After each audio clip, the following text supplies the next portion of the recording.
Selling your business may be one of the most important personal and financial events of your lifetime.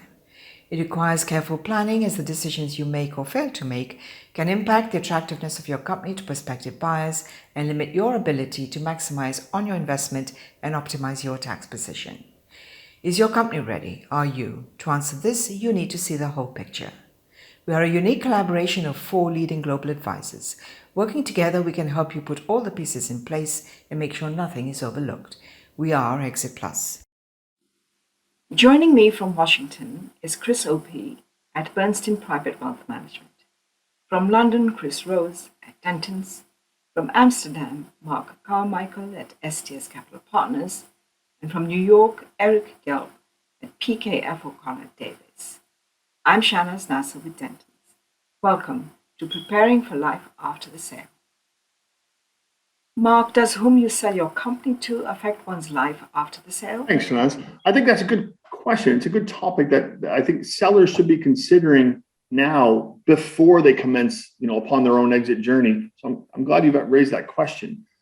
We've discussed in a previous video how strategic and financial buyers are the most common categories of acquirers likely to be seen in an exit process. And while they vary considerably in their views taken on the seller's business, how they ascribe a valuation to the business, and ultimately how they may structure the proposed acquisition of your business is something to be considered. And strategics are often viewed as the most user-friendly to sellers, as they typically require less of the outgoing seller's time than, say, a financial buyer may require.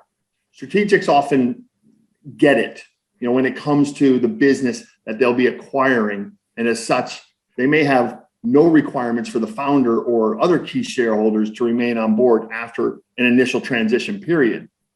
The obvious caveats are that if you have a solid senior management team in place, that makes the new owner's job much easier. But a strategic buyer often presents the opportunity for the shareholders to depart the business shortly after closing, moving forward unencumbered and without any long-term commitments to the business.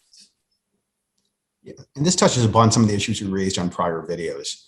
What are your motivations for selling, and why you're doing this, and how quickly do you want to get out? I mean, if you're retirement age, if there are health issues, you may be looking just for a clean break.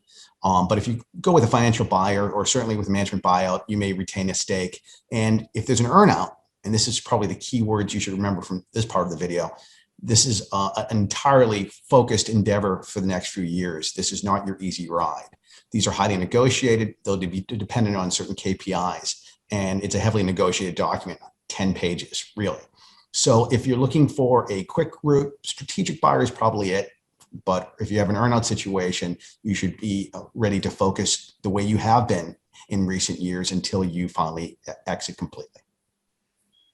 Particularly, Chris, when you have KPIs, or to define it real quick, key performance indicators, which are metrics, it's very important that you know what's expected of you with the new owners. We're seeing more and more, not only earnouts, but money held in escrow. And it's particularly important in COVID, because people can't forecast the results. There's a lot of wild cards: where the economy is going, how's it coming back, what's demand for products, what are costs, whether inflation comes into play. So we're seeing money go into escrow more and more, which is part of an earnout. The basic targets, profitability target, then you have a bonus, and then a stretch one. So, how you feel about that, and what's afterlife, your after sale life is going to be tied in with that. Again, whether you just hand someone the keys and say, take care, have a nice day, or whether you're really in that. And we see it all over the board. So it's really is important to consider what you want, and what's the highest likelihood, what's pathway will give you the most sale proceeds. Thanks, Eric. Look, talking about the highest possible sale proceeds, let's imagine that you've executed your perfectly formed pre-transaction state and personal plan just perfectly, and we wind up meeting after the deal has been consummated. And the question is, what happens next? And ultimately, I would challenge an entrepreneur to consider balance in their future along 4 axes rather than the traditional 2 of risk and return. And maybe the additional 2 are actually cost and control.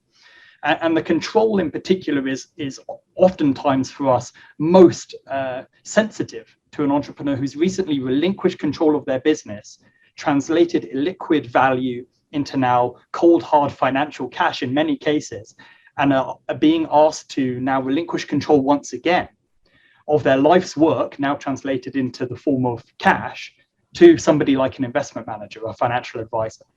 That's no tall order, and we understand that.